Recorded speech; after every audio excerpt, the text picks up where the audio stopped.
Confirmation then, Robbie Gordon's first stage win this year, ahead of Schlesser, the two speed merchants, barely separable but comfortably ahead of anyone else.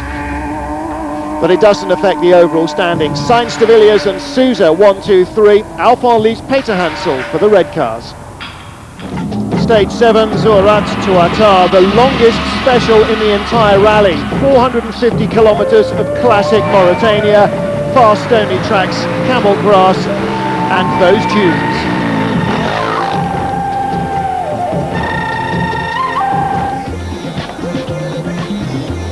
At this stage there was a decent enough breeze to get rid of the sand.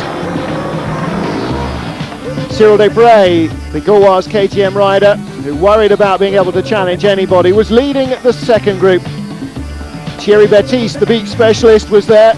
Yanis Winters of Latvia and David Fretinier on the Gaulois Yamaha.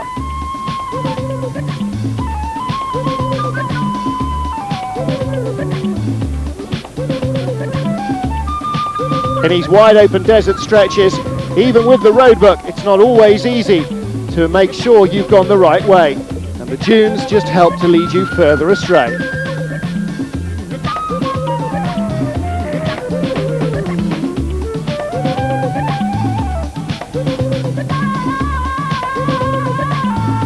Should you follow the leader or follow your nose? In this case, follow the leader seems to work. Kummer controlling the pace, Jordi Villadoms alongside him in the lead group as they arrive at the passage control. PC1, a chance to refuel bodies as well as machines, food, water and petrol. Esteve is Comer's arch rival in the standings. And as Esteve powered on, the rally leader got stuck deep in the flour-fine sands they call fesh-fesh. This isn't sand as we know it, this is powder.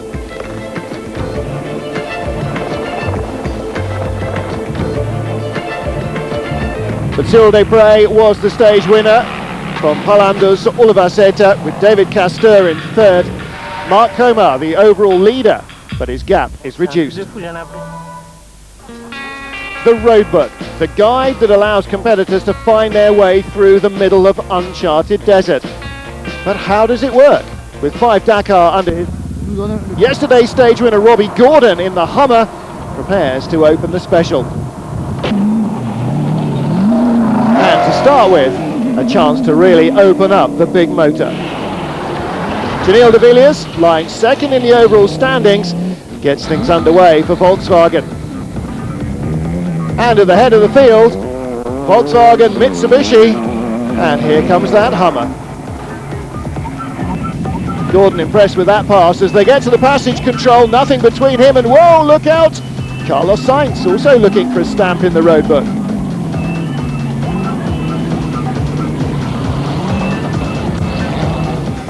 In close convoy, Carlos Sainz and Janil de Villiers getting ahead of Robbie Gordon for the moment. So far the race Tuaregs have dominated the 2007 Euromillions Dakar Rally. Team Volkswagen's had a fantastic time throughout the first 7 stages. Carlos Sainz, 2 stage wins and leading into day 7, the rest day in front.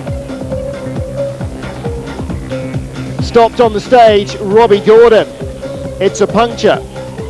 They finally found the problem he had the last few days. It was poor fuel that was clogging up the filters, but with a flat tyre, it left the Volkswagen duo out front.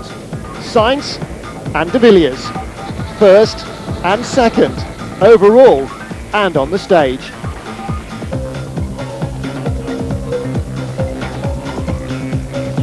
And as for the Mitsubishis, well, Stefan Peter Hansel wasn't out of the frame either.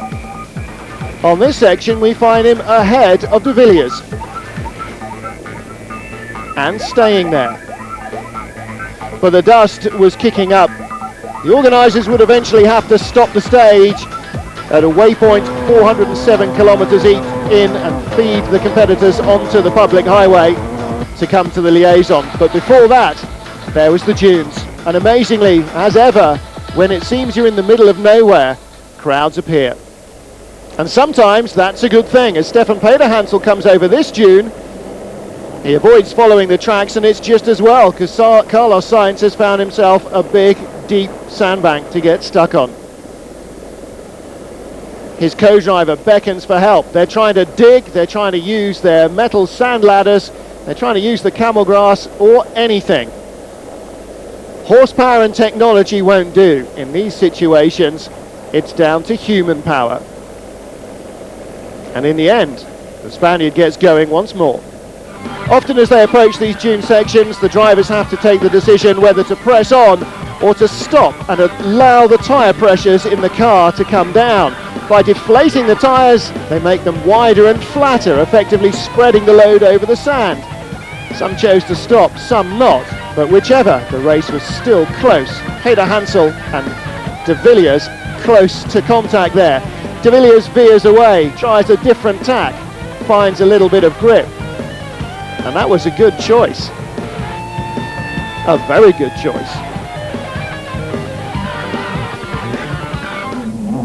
Well, de Villiers would end the top of the leaderboard and the top of the stage times at the end of the day. Stefan Peter-Hansel having his best day in Africa so far, second overall, and a very strong run as well for Nasser Al-Attiyah, picking up where Gerland Schischerit left off as he crashed out yesterday for the BMW X-Ray team.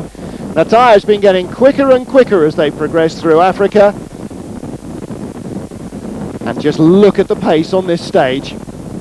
So de Villiers, the winner of the stage then. Peter-Hansel second for Mitsubishi as Sainz was third, and Masuoka having a good run to fourth, with Al-Attiyah's BMW a fine fifth ahead of Luca Alphon. And that means we have a new race leader, the third.